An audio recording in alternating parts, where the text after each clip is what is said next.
시청자 여러분 안녕하세요. 코인 원샷의 진행을 맡은 아나운서 김혜인입니다. 비트코인이 7만 달러 안착을 두고 이 치열한 공방을 벌여가고 있습니다. 그런 와중에 이 연준의 매파적인 기조 그리고 지정학적인 불확실성이 만나면서 이 단기 방향성을 가늠하기가 어려운 시장이 계속해서 발생이 되고 있는데요. 오늘은 이런 복잡한 시장 흐름을 명확하게 분석해 주실 국내 최초의 알트코인 실전 투자 바이블을 작성하신 박종환 작가님과 함께하도록 하겠습니다. 작가님 안녕하세요. 네, 안녕하세요. 반갑습니다. 네, 반갑습니다. 먼저 몇 가지 좀 질문을 좀 드리려고 하는데요. 최근에 이 미국의 증권거래위원회 그리고 또 상품거래위원회가 이 공동 가이던스를 좀 발표했다고 들었거든요. 네. 이 부분에 대해서는 또 어떻게 시장에 영향을 미치게 될지 좀 궁금합니다. 어떻게 바라보시나요? 네, 일단 개인적으로는 굉장히 좀 좋은 소식이면서 중요한 소식이라고 네. 생각을 합니다. 일단 이 법안 자체, 그러니까 법안이라기보다는 이 공동 가이던스 자체에 대해서 일단 전체적으로 어떻게 구성이 됐는지 말씀을 드리기 전에 일단 의미하는 바를 조금 핵심적인 포인트를 한번 짚어보면 좋을 것 같아서 몇 가지 좀 제가 나름으로 분류를 해봤는데, 일단은 이 공동 가이던스는 SEC와 CFTC가 둘이 공동으로 마련했다는 데서 굉장한 의의가 있습니다. 가령 SEC는 증권을 갖다 담당하는 기관이고 CFTC는 상품을 담당하는 기관이다 보니까 이 두 주체들이 서로 관할권을 갖다가 더 많이 가져가려고 사실 어떻게 보면은 이 경쟁 구도에 있는 기관이라고 볼 수가 있는 거죠. 그래서 본인들의 영향력을 더 높이기 위해서 그동안 SEC가 게리 겐슬러 시절에는 모든 암호화폐는 증권이다, 이렇게 주장을 했던 거죠.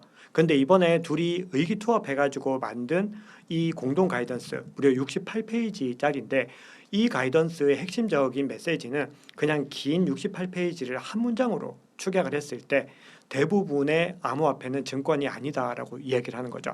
그럼 이렇게 과거에는 서로 어떻게 보면 경쟁 관계에 있던 이 두 주체들이 힘을 합쳐가지고 대부분의 암호화폐가 증권이 아니다라고 얘기한 거는 과거의 어떤 금융감독기관의 스탠스와 완전히 반대로 바뀌었다고 볼 수 있다는 점에서 일단 시장에서 뭐 이 암호화폐 비판론자들이 어떻게 시선을 가지고 가든지 이 뉴스 자체는 굉장한 호재라고 생각을 합니다. 자, 그리고 여기서 또 중요한 부분들이 시장에서 이번 상반기 때 가장 중요하게 보고 있는 부분이 시장 구조 법안이죠. 이 법안이 통과가 되는 것이 시장의 반등을 이끌 수 있는 가장 중요한 열쇠다, 이렇게 또 시장에서는 보고 있는데, 이 전에 SEC와 CFTC가 힘을 모아서 가이던스를 발표를 했기 때문에 어떻게 보면은 마중물 역할을 할 수 있는 거죠. 즉 법안이 본격적으로 통과되기 전에 마중물 역할로서 작용을 할 수 있기 때문에 여기에도 의미가 있다고 볼 수 있습니다. 실제로 SEC의 위원장이죠, 폴 애킨스 같은 경우는 본인이 이 법안 통과를 돕겠다라고 얘기를 했기 때문에 일단 전체적으로 미국 금융기관들의, 즉 감독기관들의 스탠스는 좀 명확해졌다고 볼 수 있죠. 그런데 문제는 만약에 시장 구조 법안이 통과가 되지 못한다라고 했을 때는 이 가이던스는 아직까지는 가이던스에 지나지 않기 때문에 뭔가 이렇게 정권이 바뀌거나 전체적인 규제 방향성이 바뀌게 되면은 또 폐지될 가능성도 열려 있는 겁니다. 그래서 시장 구조 법안이 궁극적으로 통과되는 게 가장 중요하다고 볼 수가 있는 거죠. 자, 그러면 이제 표를 한번 보시면은 구체적으로 어떻게 이야기를 하고 있는지 살펴볼 텐데, 본인들이 그동안에 얘는 증권이냐 아니냐, 얘는 상품이다, 뭐 여러 가지 논란들이 많이 있다 보니까 그동안 모든 의견들을 다 취합해가지고 그럼 우리가 명확하게 분류를 해줄게라고 해서 5가지로 분류를 한 거죠. 그래서 이 5가지가 디지털 상품, 디지털 수집품, 도구, 스테이블 코인, 여기까지는 상품이라고 분류를 하고, 그러면은 증권은 무엇인가, 그 부분들에 대해서는 우리가 규정한 것만 디지털 증권이다라는 걸 명확히 한 거죠. 그래서 하나씩 살펴봤을 때 일단 디지털 상품 16가지 코인에 대해서 이 코인은 명확하게 상품이라는 걸 명기를 했습니다. 즉 시스템으로 운용이 되고 수요와 공급에 의해서 가격이 형성되기 때문에 이 코인들만큼은 일단 증권성 논란에서 안전하다는 것을 얘기를 해줬습니다. 그러니까 이 소식이 전해지니까 시장에서는 굉장히 좀 많이 반겼겠죠. 16개 코인은 이제 좀 확실하구나, 이런 기조들이 많이 형성이 됐고요. 다음으로 디지털 수집품 같은 경우는 2021년도에 계속 되게 크게 유행했던 NFT, 그리고 최근 민코인, 이런 분류들은 예술적인 가치나 어떤 문화적인 가치가 있으니까 디지털 수집품이다, 증권이 아니다, 이렇게 얘기를 했고요. 그리고 디지털 도구라고 하는 거는 멤버십이나 어떤 뭐 티켓 같은 것들 실사용성이 있을 경우 디지털 도구다라고 해서 증권이 아니라고 얘기를 해준 겁니다. 그런데 개인적으로 또 중요하게 보는 부분이 이 스테이블 코인에 있는데요. 스테이블 코인을 별도로 분류해서 이 스테이블 코인도 증권이 아니다라고 얘기를 해줬습니다. 그러면은 현재 미국이 스테이블 코인을 통해서 이 국채를 모아 나가고자 하는 전략적인 관점을 가지고 있는데 SEC와 CFTC도 스테이블 코인이 증권이 아니다라는 데 힘을 실어줬기 때문에 일단 전체적인 행정부의 기조가 확실히 좀 우리가 생각하는 게 맞구나라는 부분들을 좀 알게 된 거죠. 그리고 스테이킹, 채굴, 에어드롭, 랩핑 같은 여러 활동들이 대부분이 증권이 아니다라고 얘기를 했습니다. 그러면은 증권은 무엇인가? 여기에 대해서 증권은 이 현재 있는 자산들, 가령 주식이나 채권이 지금 블록체인 위로 올라오고 있는데 요 항목들에 대해서만 증권이다라고 얘기를 하면서 본인들이 분류를 명확하게 해줬습니다. 그래서 전체적인 흐름을 봤을 때 일단 느껴지는 것들은 이 감독기관들이 암호화폐 시장에 대단히 우호적이구나 이 부분들을 확인할 수가 있는 거죠. 네, 서로 경쟁 기관이기는 하지만 이번 뉴스 자체는 또 호재로 작용될 가능성이 크고요. 또 여기에 시장 구조 법안이 가장 중요하긴 하지만 이 법안 통과 전에 또 마중물 역할을 하는 것이다라고 언급을 해주셨는데 최근에 이 전쟁도 계속 지속화가 되고 있잖아요. 시장 전체적으로 봤었을 때 이번 파월 의장이 팬데믹과도 관세를 동일 선상 안에 놨다라고 하거든요. 이 매파적인 발언들이 암호화폐 시장에는 또 어떤 영향을 미치게 될까요? 네, 우선 전쟁과 이 금리에 대한 부분들을 약간 분리해서 좀 말씀을 드려보면은 일단 이 전쟁 자체는 그 자체로 불확실성이 대단히 높습니다. 그래서 전쟁이 일어나면서 일단 가장 관심을 가졌던 거는 유가에 대한 부분이죠. 네. 특히 중동에서 전쟁이 일어났기 때문에 만약에 이 원전이나 이 에너지 시설물들, 원전이 아니라 에너지 시설물들을 타격했을 때 유가가 급등할 수 있다는 부분들이 있었고 또 더 중요하게 본 거는 호르무즈 해협이죠. 네. 우리가 지금 신문 지면에는 뭐 걸핏하면 호르무즈 해협 이야기를 하고 있는데 그만큼 이란이 지금 본인들의 가까운 바다에서 미국 선박을 비롯해서 주요 국가들로 가는 선박들을 좀 겁박을 하고 있습니다. 지나가면은 뭐 폭파시키겠다 이런 협박들을 하면서 에너지 흐름들을 좀 많이 막아서고 있죠. 그러다 보니까 운송 회사들 입장에서는 이런 위기를 안고서 이 호르무즈 해협으로 지나갈 수 없게 되면서 경로가 많이 이탈이 되고 그렇게 유가가 급등할 수 있다는 위기감들이 많이 시장에서 공포로 작용을 하고 있습니다. 그래서 지금은 전쟁에 대한 불확실성과 더불어서 유가에 대한 부분들이 같이 작용을 하고 있는 거죠.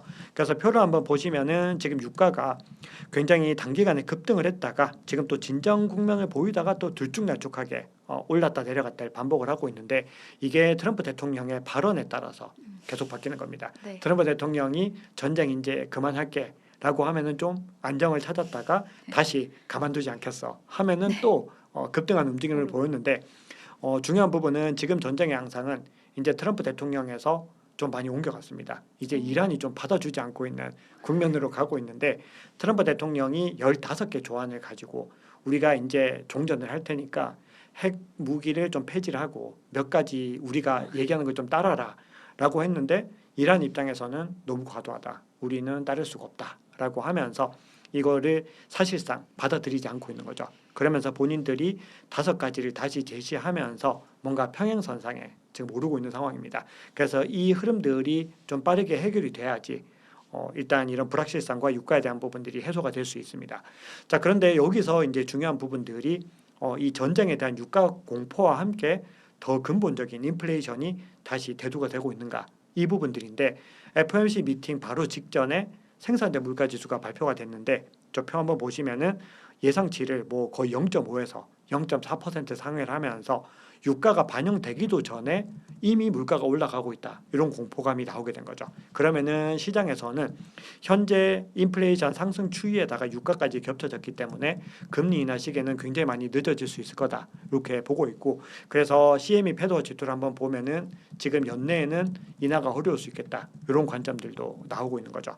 그런데 그럼에도 불구하고 지금 연준 입장에서는 연준 위원들의 점도표 한번 또 살펴보면은 그래도 연내 1회 관점은 여전히 유지가 되고 있다는 점에서 FOMC 미팅이 매파적인 발언이었고 실제로 파월 의장도 이 에너지 리스크를 상당히 중요하게 봤지만 그럼에도 일단은 전체적인 기조상으로는 지난 FOMC 미팅 때처럼 금리 인하에 대한 기조들은 좀 비슷한 수준으로 유지가 되고 있다라고 볼 수 있습니다.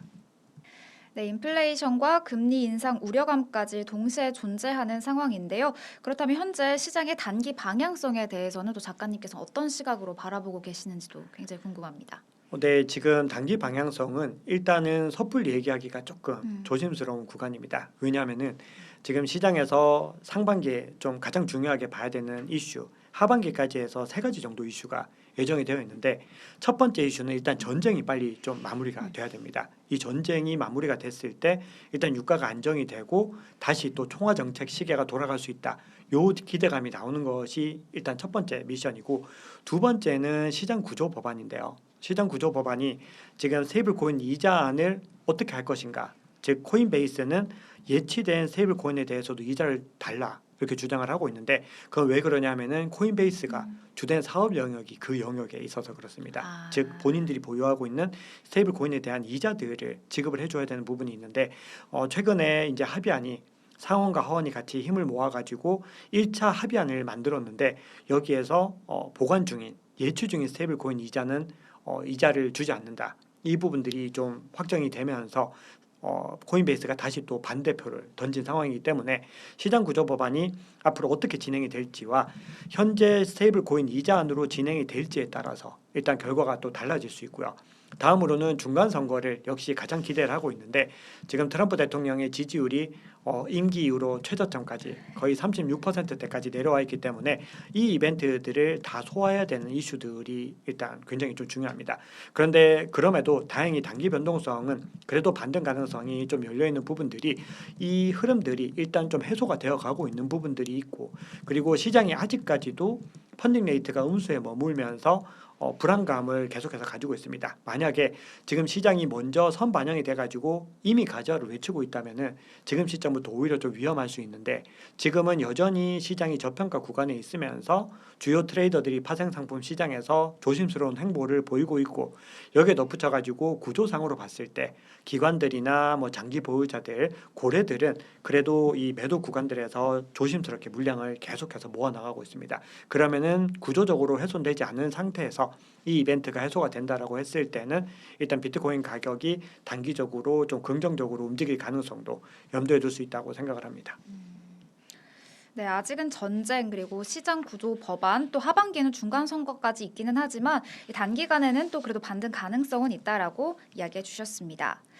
최근에 비트코인이 7만 달러 안착을 시도하고 있는데요. 이 가격대가 지금은 단순한 기술적인 저항선인지 아니면 시장 구조를 좀 바꾸는 건지 어떻게 바라보고 계세요? 네, 일단 70K는 굉장히 중요한 구간이라고 생각을 합니다. 우리가 그동안에 가격이 60K 거의 초반대까지 밀리면서 60K부터 70K까지는 사실상 뭐 전쟁터라고 봐야 됩니다. 여기서 매수와 매도가 너무 치열한 공방을 벌였다 보니까 여기에 매물대가 많이 쌓인 거죠. 그러면은 이 매물대들이 딱 소화하고 올라서는 자리가 어딘지를 생각해 보면은 바로 70K 구간이라는 거거든요. 그럼 70K는 앞자리 6에서 7로 바뀌는 심리적인 구간이기도 하지만 이 지표 한번 살펴보시면은 마지막으로 거래된 물량들의 이 추이를 확인할 수 있는 지표상으로 봤을 때도 제가 빨간색으로 표시해둔 이 구간에서 물량이 많이 솟아 있는 걸 볼 수 있죠. 그럼 이 구간들에서 치열한 접전이 벌어진 거기 때문에 이 구간을 이제 지지 구간으로 바꾼다. 라고 하면은 이제 바닥이 더 높아지는 것이고 시장에서는 뭔가 더 본격적인 흐름들이 올 수 있다라고 조심스럽게 받아들이게 되는 거죠. 자, 그런데 우리가 더 중요한 구간들도 주목을 하셔야 됩니다. 지금 시점에서 70K를 회복한다는 거는 본격적인 상승장으로 접어든다는 것이기보다는 지금까지 시장의 어떤 불안감들을 종합해 보면은 대세 하락장으로 접어들 수 있다. 이런 불안감들이 많이 나오고 있죠. 그러면 70K 구간을 지켜내면은 이제는 그런 불안감들에서 점차 해소가 되면서 추세적으로 이제 하락 추세에서 중립적인 구간으로 접어든다라는 시그널로 조심스럽게 해석해 볼 수 있다면은 그 상단의 75.7K에는 스트래티지의 평균 단가가 있습니다. 최근까지도 스트래티지가 뭐 주간 22,000개 이상의 비트코인을 매집하기도 했고 지난주에도 1,000개 이상의 비트코인을 매집을 하면서 계속해서 비트코인 보유 전략을 이어가고 있습니다. 그런 스트래티지의 평단이 현재 비트코인 가격보다 높기 때문에 시장에서는 위기 시그널들을 계속해서 가지고 있었던 거죠. 그런데 이 구간을 완전히 회복한다라고 했을 때는 이제는 조금 더 본격적으로 기관 자금들이 들어올 수 있겠구나라는 기대를 할 수 있는 거죠. 그런데 궁극적으로 가장 중요한 구간은 여기 가장 높게 솟아 있는 구간 보이시죠? 그 구간이 84에서 84.5K인데 이 구간이 바로 단기 보유자의 실현 가격 구간입니다.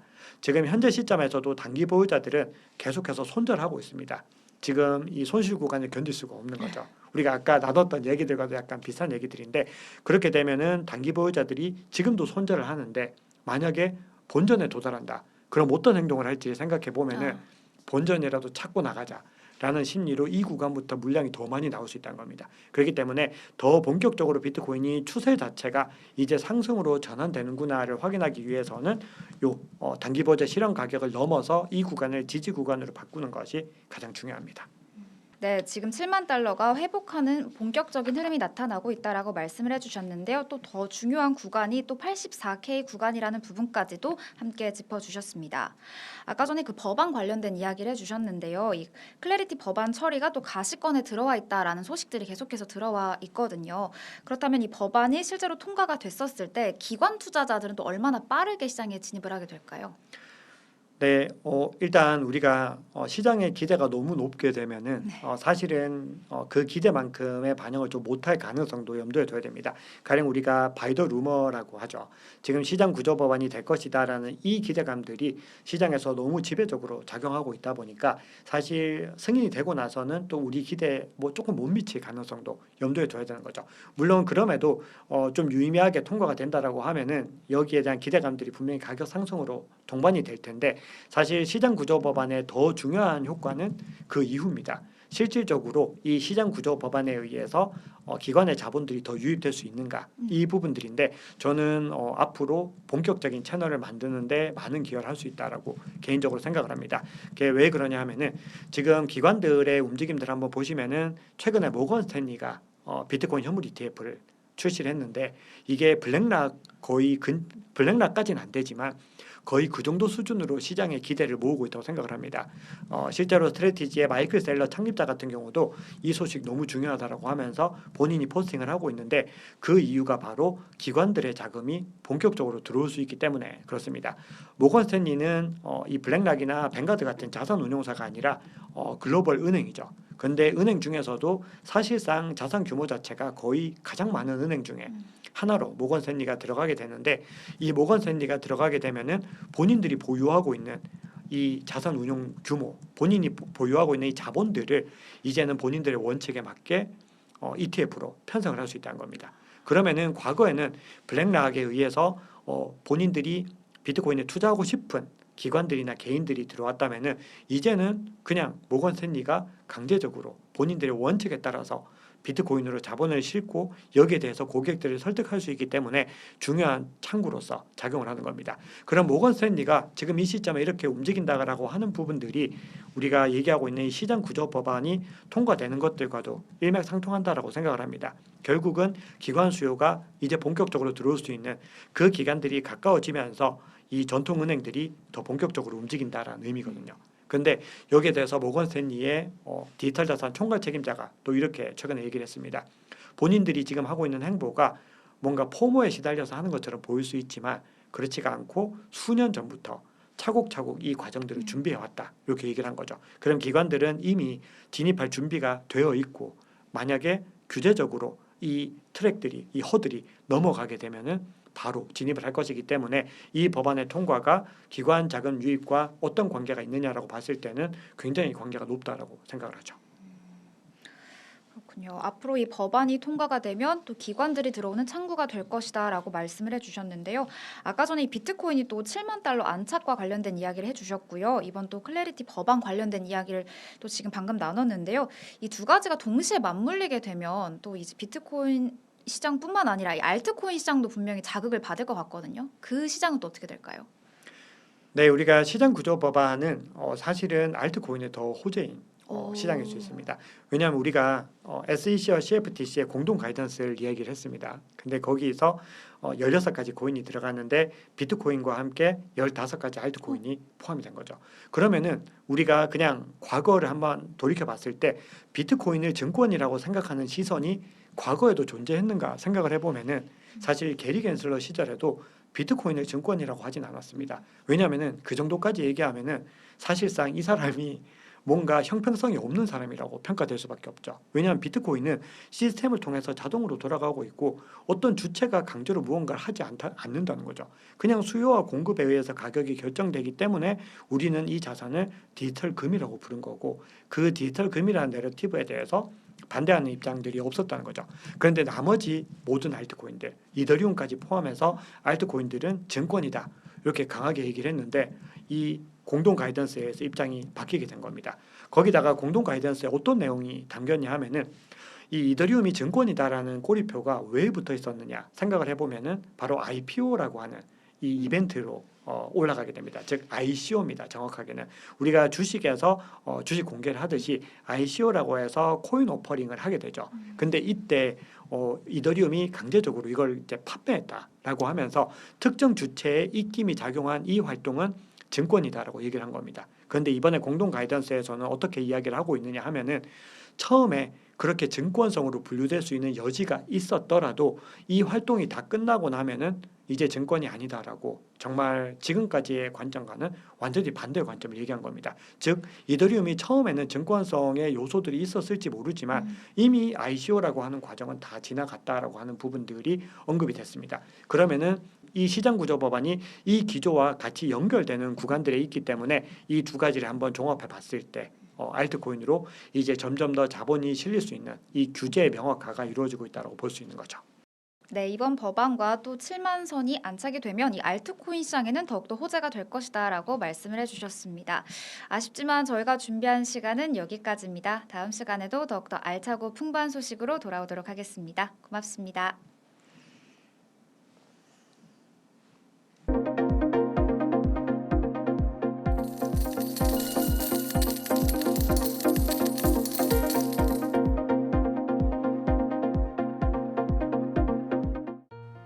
크립토 시그널의 김혜인입니다. 4월 2일 수요일 시장의 이슈 먼저 체크해 보도록 하겠습니다. 먼저 비트코인과 관련된 이슈들 한번 체크해 보도록 할게요. 구글이 비트코인과 이더리움 등 디지털 자산을 겨냥한 양자 컴퓨터 해킹 가능성을 제시하면서 시장의 새로운 변수로 떠오르고 있습니다. 구글 퀀텀 AI 연구진은 최근 백서를 통해 기존보다 훨씬 적은 연산 자원으로 이 암호화 체계를 무력화할 수 있다라는 연구 결과를 공개했습니다. 그동안 업계에서는 암호 해킹에 수백만 개 이상의 큐비트가 필요했던 것으로 봤지만 이번 연구에서는 약 50만 개 수준으로도 가능하다라는 분석이 나왔습니다. 특히 거래가 블록에 기록되기 전 공개된 정보를 바탕으로서 개인 키를 역산해 약 9분 만에 비트코인을 탈취할 수 있다라는 시나리오도 제시가 됐는데요. 이는 블록 생성 기간 그리고 맞물리면서 실제 위협 가능성이 높아질 수 있는 요소로 꼽히고 있습니다. 이 기술이 현실화가 될 경우에는 전체 발행량의 약 3분의 1에 해당하는 비트코인이 잠재적인 위험에 노출될 수 있다라는 분석도 함께 나오고 있습니다. 구글은 양자 컴퓨터 시대가 2029년 전후로 본격화될 것으로 전망을 하면서 향후 3년 안에 양자 내성 기술로의 전환이 필요하다라고 강조했습니다. 이에 따라 시장에서는 포스트 양자 암호 도입 필요성이 빠르게 부각되고 있습니다. 업계 주요 인사들은 기술적인 대응이 가능하다라는 입장을 보이면서도 또 새로운 보안 체계로의 전환이 불가피하다는 데에는 공감하는 분위기가 형성이 됐습니다. 다만 이러한 우려에도 불구하고 시장 반응은 제한적이었는데요. 비트코인과 이더리움 가격은 오히려 상승세를 보였고요. 단기적으로는 지정학적인 이슈 완화 기대감이 더 크게 반영된 모습입니다. 결국 이번 이슈는 당장의 가격 변수라기보다는 이 디지털 자산 시장이 앞으로 반드시 넘어야 할 기술적인 과제를 다시 한번 드러냈다라는 점에서 주목할 필요가 있겠습니다. 이어서 이더리움과 관련된 최근 이슈들도 한번 체크해 보도록 할게요. 이더리움이 약 7개월 만에 월간 반등에 성공할 수 있을지 시장에 관심이 집중이 되고 있는데요. 최근 가격이 $2,000 선을 회복하면서 지난해 8월 이후 처음으로 월간 상승 전환 가능성이 제기가 되고 있습니다. 현재 이더리움은 2,050달러 부근에서 거래되면서 중요한 분기점에 놓여 있습니다. 다만 흐름은 아직 불확실성이 남아있는데요. 이더리움은 지난 6개월 연속 하락세를 기록하면서 누적 낙폭이 50%에 가까운 상황입니다. 여기에 고래 투자자들이 약 18만 이더리움을 매도한 것으로 나타나면서 수급 측면에서도 부담이 이어지고 있습니다. 기술적인 분석에서도 혼조 신호가 나타나고 있는데요. 현재 가격은 하락 채널 내에서 움직이고 있고요. 베어 플래그 패턴이 형성되면서 추가 하락 가능성도 제기가 되고 있습니다. 실제로 유사한 패턴이 나타났던 지난 1월에는 이후 1,800달러 아래로 급락한 바 있습니다. 하지만 이 반등 시나리오도 역시 열려 있는데요. 전문가들은 2,050달러 이상에서 가격이 안착할 경우엔 단기적인 안정 구간에 진입할 수 있고 또 이후 2,100달러 부근까지 반등 여력도 존재한다라고 보고 있습니다. 실제로 3월 들어서는 소폭이기는 하지만 이 플러스 수익률을 기록하면서 분위기 전환의 가능성도 현재 나타나고 있습니다. 결국 이더리움은 현재 반등과 추가 하락의 갈림길에 서 있는 모습인데요. 2,000달러 지지 여부 그리고 2,050달러 안착 여부가 향후 방향성을 결정지을 핵심 변수로 작용될 전망입니다. 투자자 입장에서는 단기 흐름보다 주요 가격대 유지 여부를 중심으로 신중한 접근이 필요해 보입니다. 이어서 리플과 관련된 소식들도 한번 체크해 보도록 할게요. 리플이 매달 진행하는 정례적인 토큰 해체에 따라서 약 10억 개의 XRP를 시장에 풀면서 유동성 흐름의 변화가 나타나고 있습니다. 이번 물량은 5억, 4억, 1억 XRP로 나눠서 순차적으로 해제됐으며 현재 시세 기준 약 14억 달러 규모에 달하는 것으로 나타났습니다. 이번 조치는 리플이 지난 2017년부터 유지해온 공급관리 정책의 일환인데요. 매달 일정 물량을 해체해서 네트워크 운영 비용을 충당하고요. 기관 투자자 수요에 대응하는 구조입니다. 시장에서는 이러한 일정이 이미 예측 가능한 이벤트로 자리 잡은 만큼 단기적인 가격 충격은 제한적일 것이다라는 분석이 함께 나오고 있습니다. 여기에서 특히 주목할 만한 부분이 바로 재봉인 전략인데요. 리플은 통상적으로 해체 물량의 약 80%를 다시 에스크로에 묶어 실제 시장에 풀리는 공급을 조절해 왔습니다. 이를 통해서 공급 과잉에 따른 가격 하락 압력을 완화하고요. 장기적인 가격 안전성을 유지하려는 전략으로 해석이 되고 있습니다. 결국 이번 이벤트의 핵심은 단순한 물량 해제가 아니라 실제 시장에 유입되는 순공급 규모인데요. 투자자들은 향후 재봉인 규모와 함께 XRP가 가격 방어선을 유지할 수 있을지에 주목을 하고 있습니다.